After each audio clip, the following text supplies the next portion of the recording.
Hello everyone, it is June 21st, 2022. It's Tuesday. It's Harp Tuesday. Welcome to this week's episode. So today I'm going to be taking a bit of an in-depth look at Marcel Tournier's Etude de concert, au matin, which means in the morning. And it's a beautiful piece of music. I just posted a music video of it. And this is a piece I have a lot of fond memories of because it's one of the first pieces that I started learning when I got a pedal harp in 1992. And it's fairly short. It's reasonably challenging. So it basically is all about a lot of notes, right? We get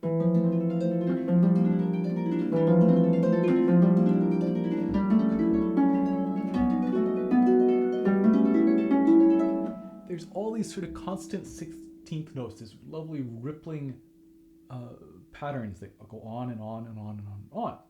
So a lot of notes in a fairly short amount of time.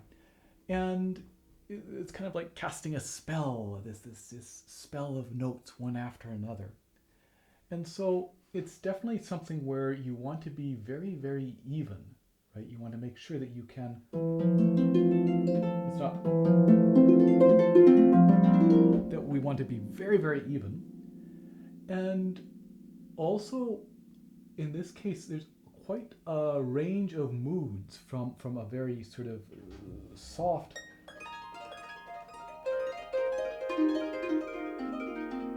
to some of the louder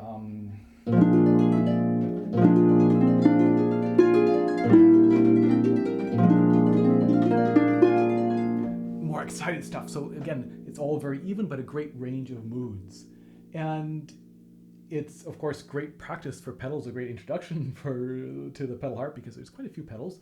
He also uses quite a few enharmonics, where that's the idea that maybe it's written as a C natural, but we play a B sharp instead. Same sound, but different string, different pedal setting. As a harpist, you have to wonder why he didn't just actually write the notes, the strings that we're playing. But I think as a composer, sometimes you want it to look a certain way on the page. But anyway, so that's, again, an introduction to being aware of and reading enharmonics, which of course are written or notated, indicated by circling the note. You can circle a note to show that you're playing it enharmonically. So in this, then, I would say that one of the ways to practice the entire piece is listening for evenness. And one of the ways that I find can be quite effective working on evenness is to do dotted rhythms.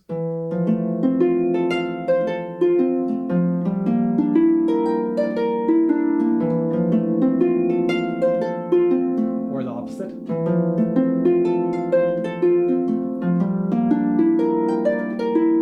I've talked about this many times, that sort of deliberately doing an uneven, but of course an even uneven, if that makes sense, rhythm like that can actually end up helping us get that really beautiful, very even sound quality. So definitely a good one to practice potentially some of those dotted rhythms, short, long, or long, short, long rhythms throughout. And then I want to just go over it in general to talk about a few specific spots now that I think are worth mentioning. So right at the very beginning, we have this interesting pattern where these left-hand notes here are the melody, or the tune. I think we're going to bring those out. But these left-hand notes up here are just part of this accompaniment. And we want them to match up with what the right hand is sounding like. So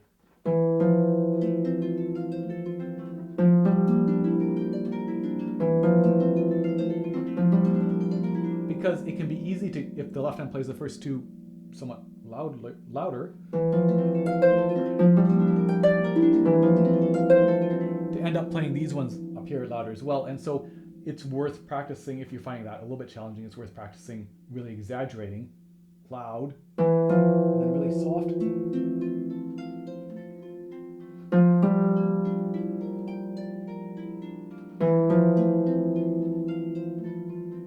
Becomes much easier, of course, when we get to something like this section here, where the left hand is just playing the melody.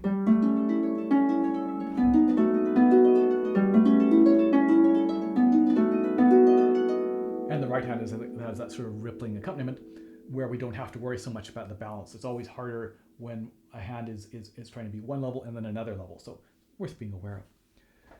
I want to talk about two spots that have to do with this part that starts right here on the second page. So this is the, what do we got here?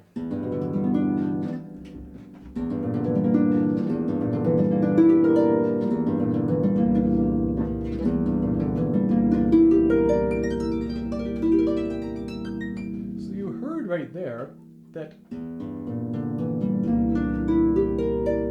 it's actually a bit of a challenging jump for the left hand. So we are playing 4, 3, 2, 1 with the left hand.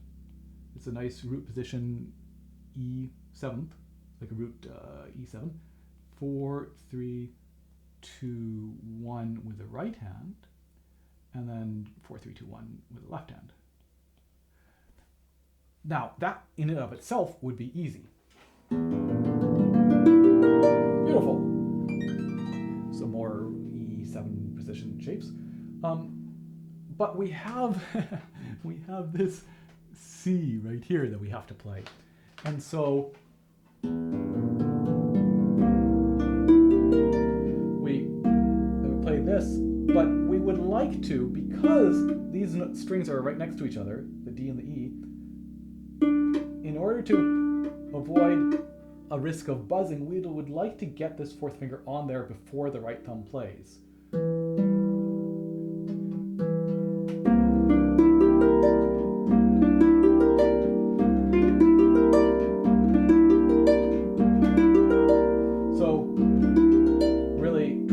Directly to here. Again, it's a place to really be aware of not placing too low on the string with that fourth finger, because we have to move more that way. We want to just be able to go straight across, and practicing getting to there as quickly as we can.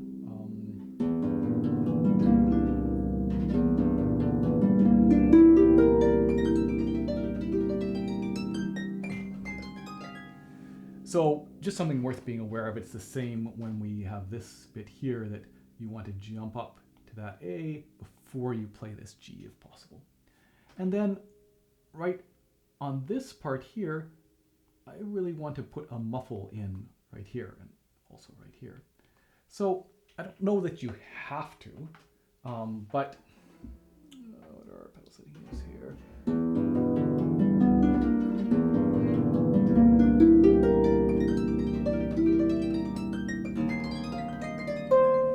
There's a risk that we'll hear that E, the E natural, that's still ringing, get changed to the E flat. And also, it's just, to me, a little bit too much sound down there, so I want to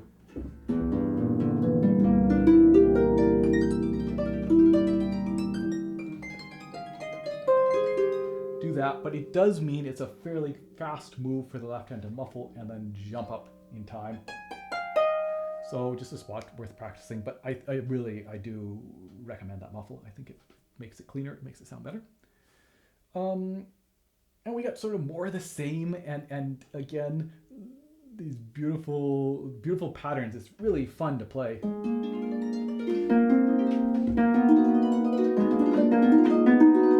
Building. Again. Changing key modality, right?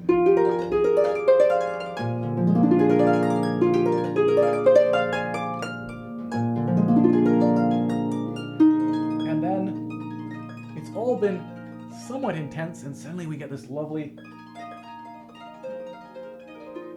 soft moment here. It's all the same shape, both of these. You could think of the right hand as a 1, 2, 5, 8, right? So 1, 5, 8 plus the second note, whether it's starting on the A or on the E. But beautiful. And then we get this section here, where again you can see that we're playing A, E, G sharp, F, A, G sharp, and then A again. So a lovely effect of that. And what we can do, so we get then E natural, and then even though he's written an F natural, we're playing that as an E sharp. So we get to keep the same pattern going on throughout all of that. It's worth being aware on these left-hand harmonics, almost all of them are flats, but there's a couple naturals. So we have that D natural right here, but in particular, there's a D natural, well, I mean, it's an E double flat, which is D natural and harmonic. This one right here, you might write a little down arrow because we've gotten used to finding the flats.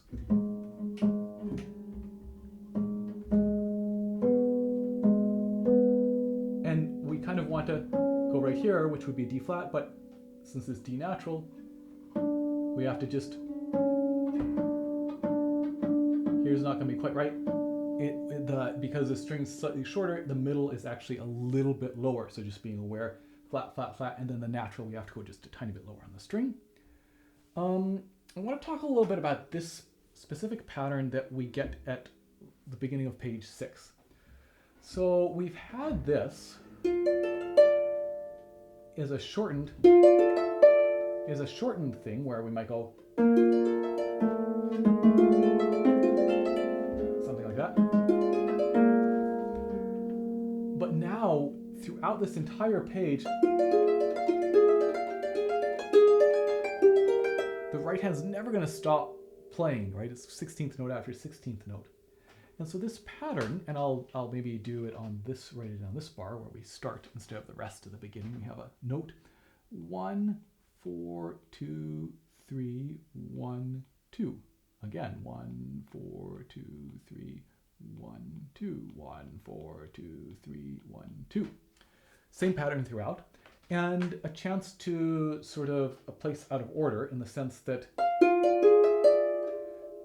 we could, in theory, even place all 4 of these notes, 4, 3, 2, as well as the thumb at the beginning, and then again. But I took some slow motion footage, and I'm going to put that up right now. And what you can see is that what I do is I have the thumb placed at the beginning, and then I have 4 and 3 placed as well, but not 2 yet. So I'll play the thumb, and then kind of as 4 is playing, that's when I'll finally put 2 on. Still no thumb yet, I'll play 2, and then eventually the thumb will place before I play 3. So let me demonstrate that to you here right now in real time. So 2 is not quite placed yet. It gets placed.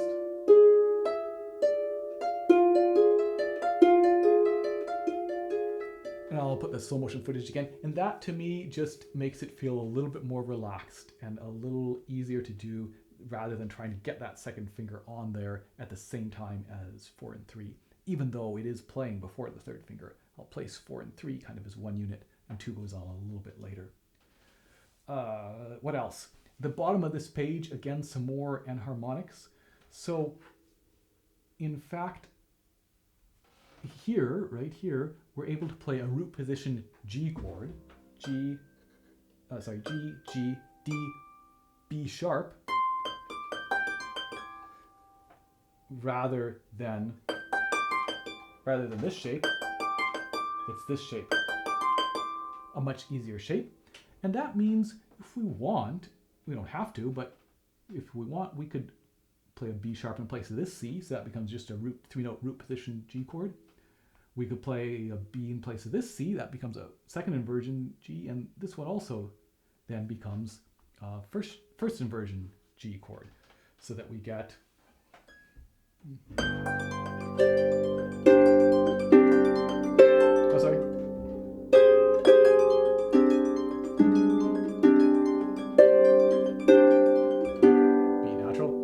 Anyway, that shape is maybe a little bit easier, certainly worth experimenting with. I love getting out of this. It's quite a neat little spot to experiment with. So this ending right here, right before we go back to the tempo 1, sort of harkening back to the beginning. So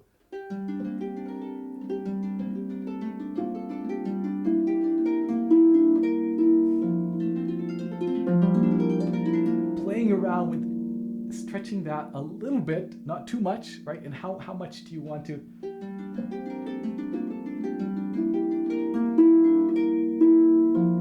That's maybe a little bit too obvious, whereas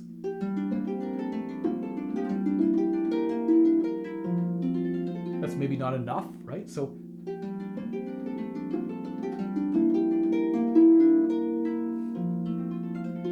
that idea of kind of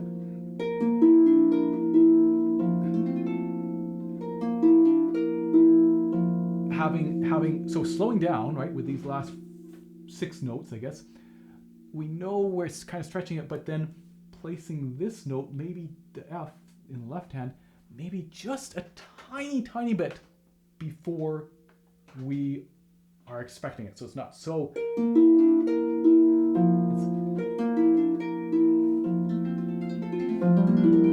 And then this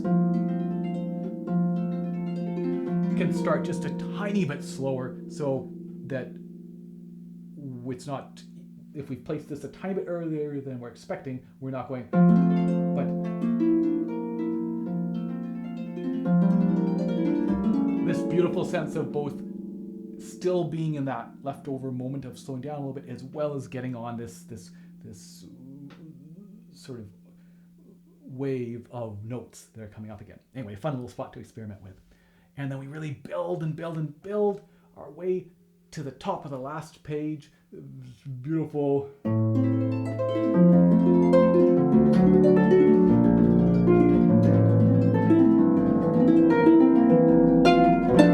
Fantastic moment. You actually heard that change that's worth being aware of, that here we've played an F natural right here.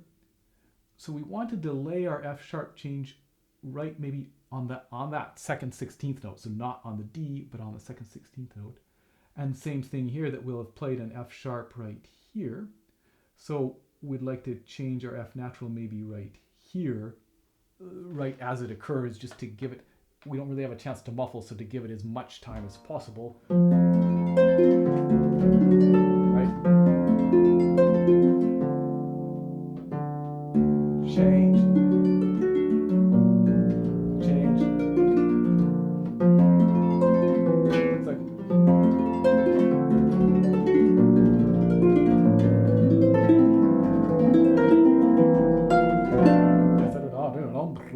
anyway, beautiful. We get a double-handed glissando with both hands towards the end, and then the ending, really fast here.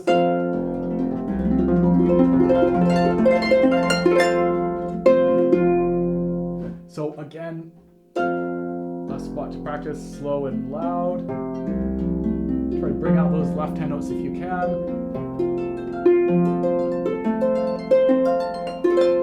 You'll notice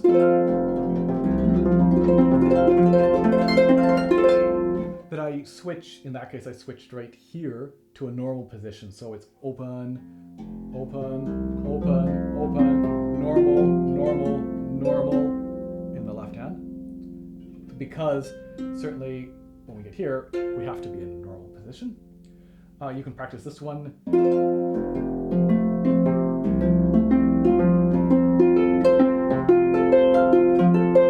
As dotted rhythms as well, trying to get that just really as even and fast as possible. All these great shapes. What is it? Yeah, they start to jump around.